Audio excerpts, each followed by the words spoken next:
January 2024.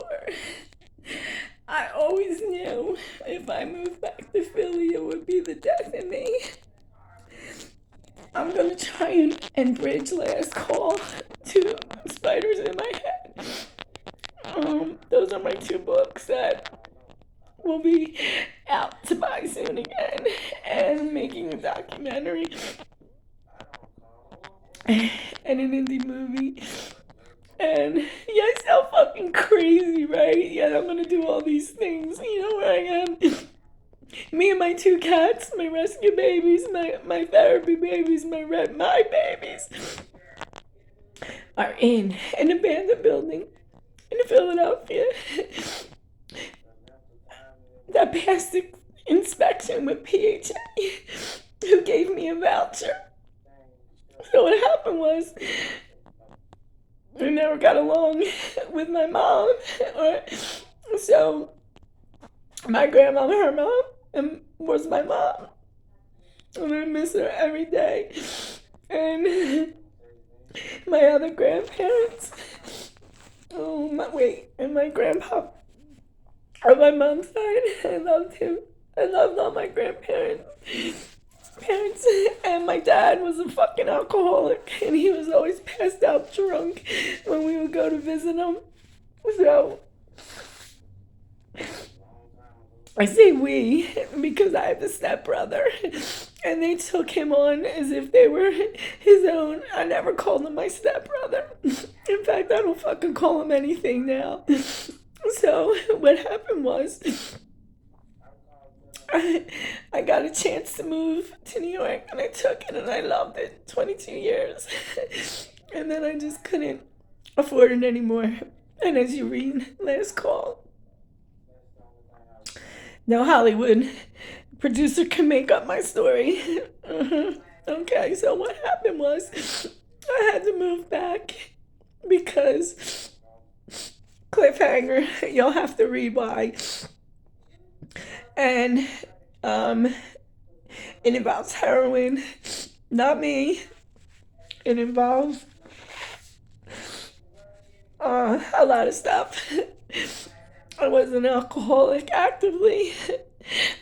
I managed to work and have my career for 30 years. And then I came back to Philly, and everyone was like, come home, come home. I said, Philly's not my home. Ever since my grandma died, no home in Philly.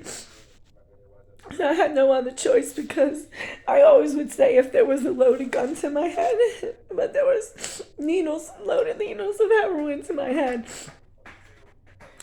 from someone that was in my life.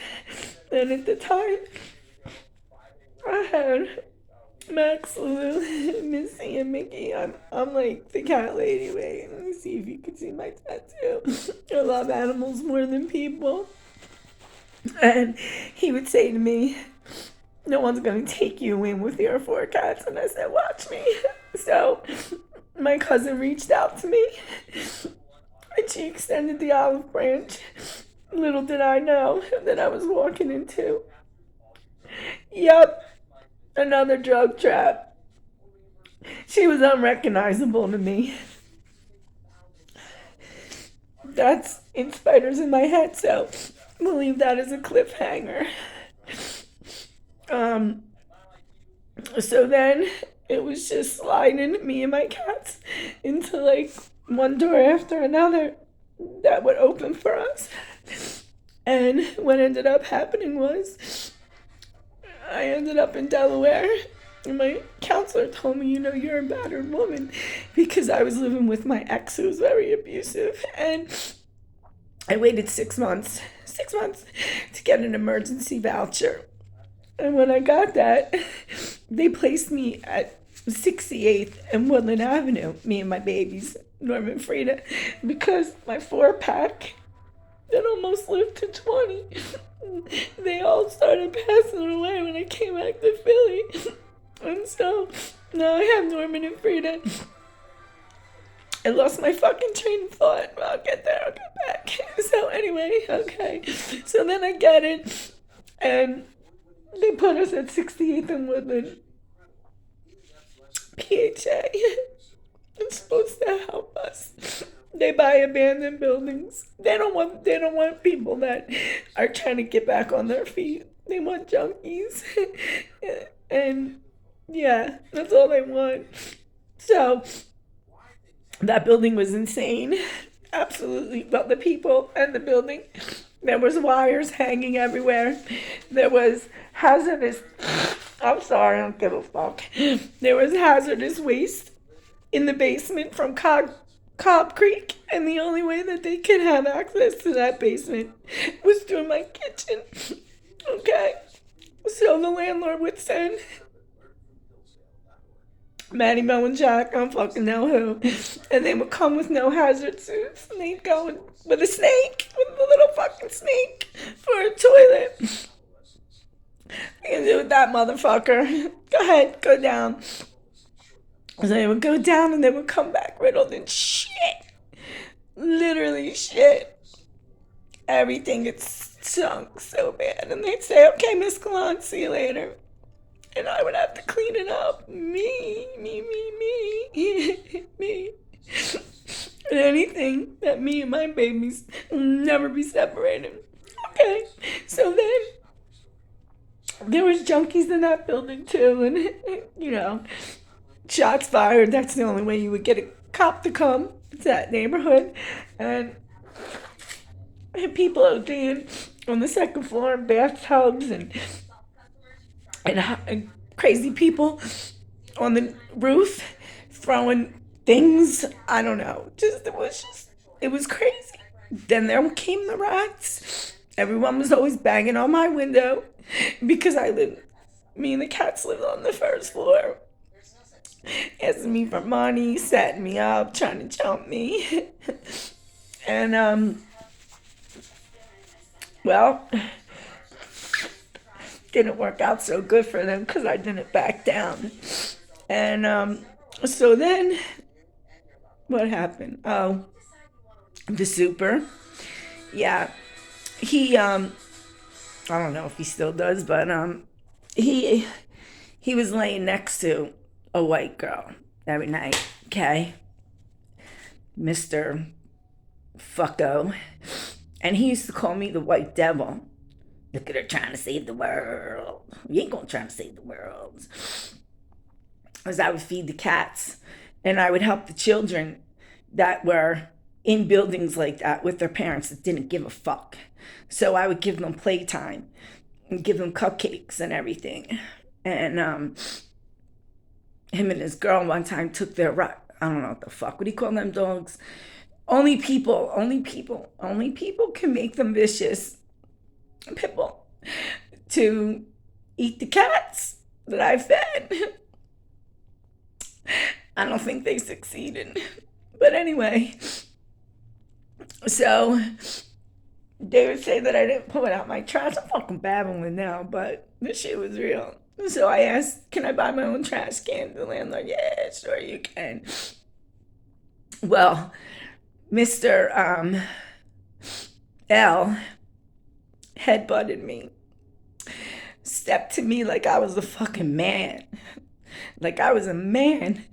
And pushed me up against the front of the building and said, how dare you? Who the fuck are you having your own trash can? So then I said, damn, I gotta get the fuck out of here. And in the meantime, my stepfather, then I came down with bulimia and I weighed 111 pounds.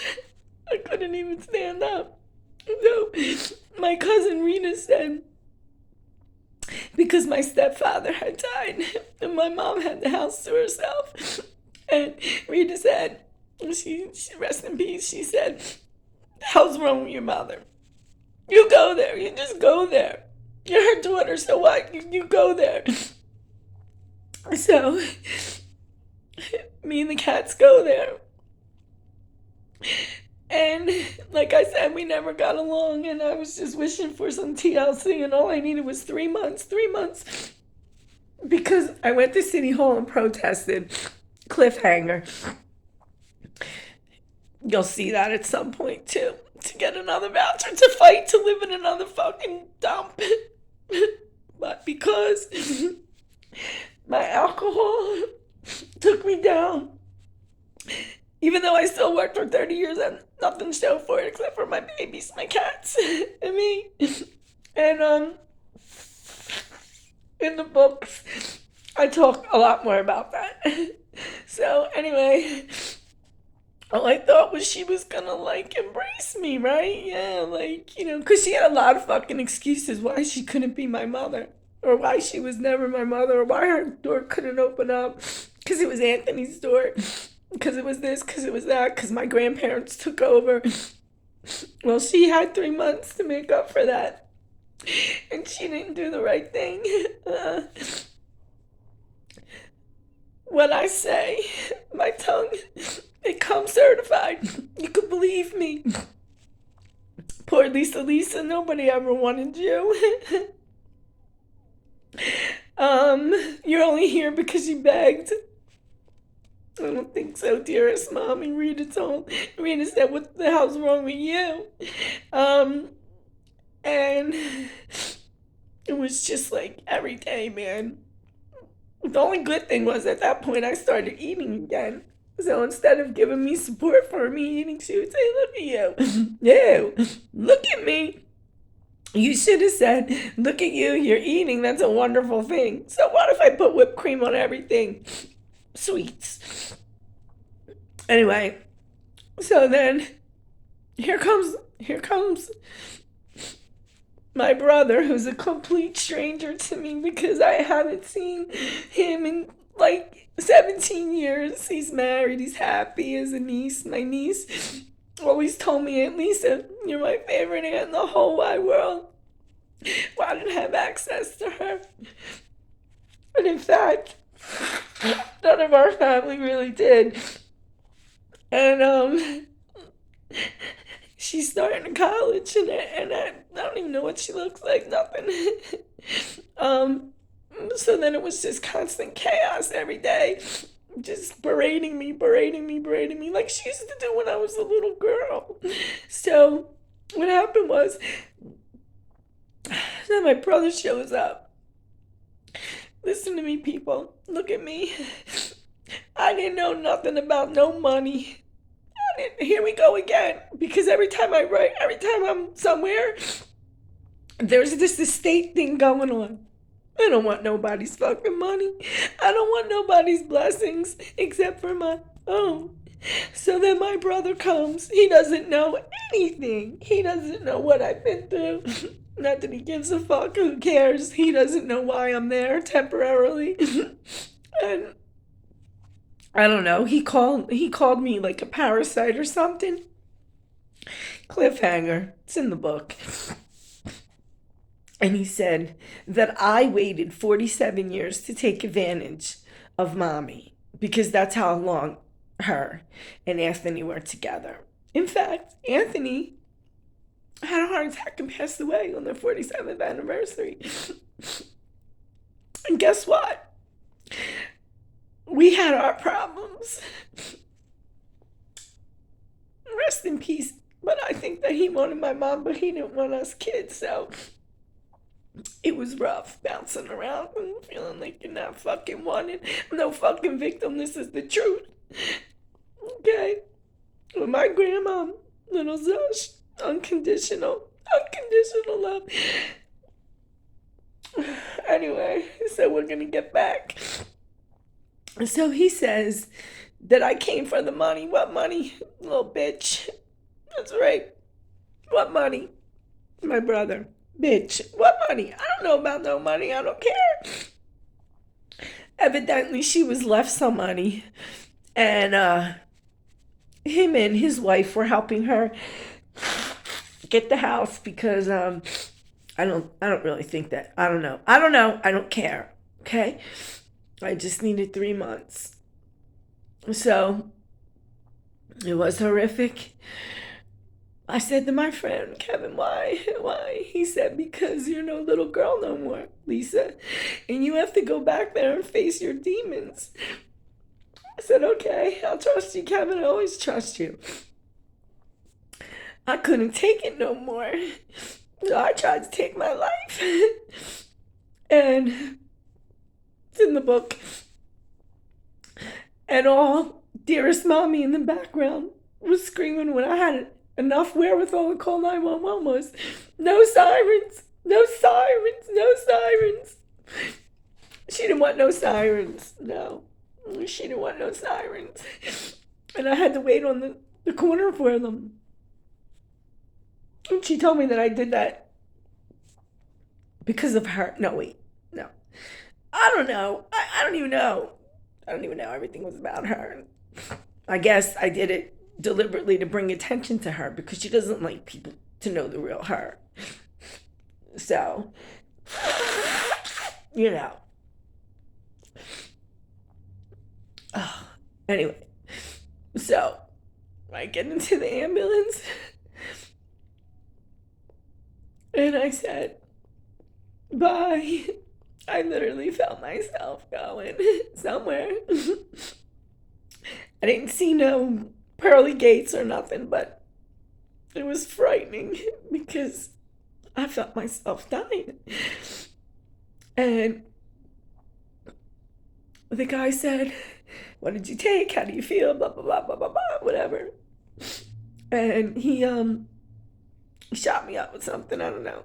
No, it wasn't heroin or something like that. It's just drinking and I'm on Antabuse.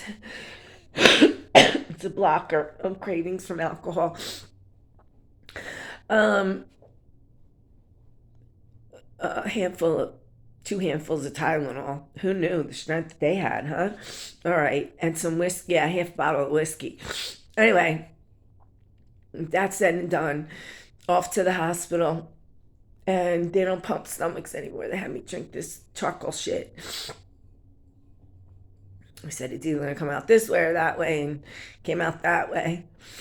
And I was there probably till like 3 a.m., getting there at like 2 p.m. No, yeah, 2 o'clock in the afternoon. It's like 3 a.m. Because believe it or not, the Tylenol, they couldn't get the levels down. All right, whatever. So I'm gonna fucking speed this shit up. So I walked in the door and she said, oh, I thought they were gonna keep you. So anyway, after that, me and the cats, we ended up at 52nd and Spruce. And when I walked in, I was like, look how cute this apartment is. And one of my friends helped me, Miss Marvel. She helped me clean and decorate and everything. Well, that lasted 4 months. And then the bed bugs came. And then the mites came. And then the big cockroaches came. And then the fucking crackheads came. Except for my little buddy next door.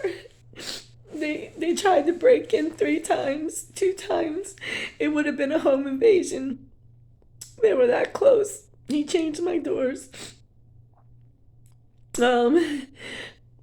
This last time they didn't get very far. I called the cops. So now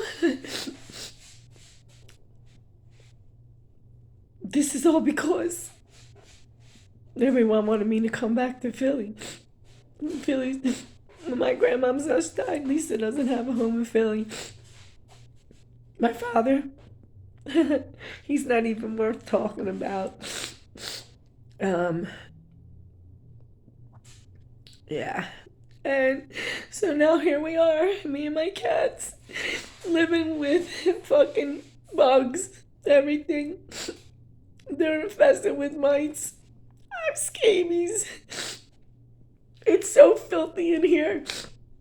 The ceiling fell in the book. Cliffhanger. And, well, I got another voucher. And I'm looking to get me and the babies out of here. But I'm so afraid of what we'll be walking into. And after 30 years of working and being on SSI now, because I had 2 surgeries for my career, I had a mini nervous breakdown. I suffer from PTSD, depression, panic attacks, anxiety. Who knew? Who knew I was self-medicating with all the liquor, huh? In the book. Cliffhanger. So it's disgusting. Every day I treat my babies. They've been to the vet 3 times. They've been treated 3 times. I treat them every day. But they're not going to go away until we get out of here. The hallway is so infested with bugs that I literally, when I go outside and I come back in, I throw whatever shoes I have on out. Because they're infested with everything. I'm not a diva. I shop at the Goodwill on Sundays, Dollar Day. Whatever. But I'm so hopeless. I have nothing except for my babies. So, yeah. So, I don't even know. That's it. I do have an aunt and uncle that reach out to me. My godmom reaches out to me. I have Miss Marvel. I have my friend Kevin. And I have my friend Jack that helps me out when he can. I never ask. I don't ask. But I appreciate it because I get my Social Security check and I have benefits from welfare. Never thought it. Anyway, so my mom got rid of me. She doesn't call, she doesn't check in, anything. In fact, she told me that if I was going to be hysterical, crying, and if I come visit her, don't bother. So, yeah. So hopefully this will be the bridge from last call to spiders in my head. And I got plans. Peace out.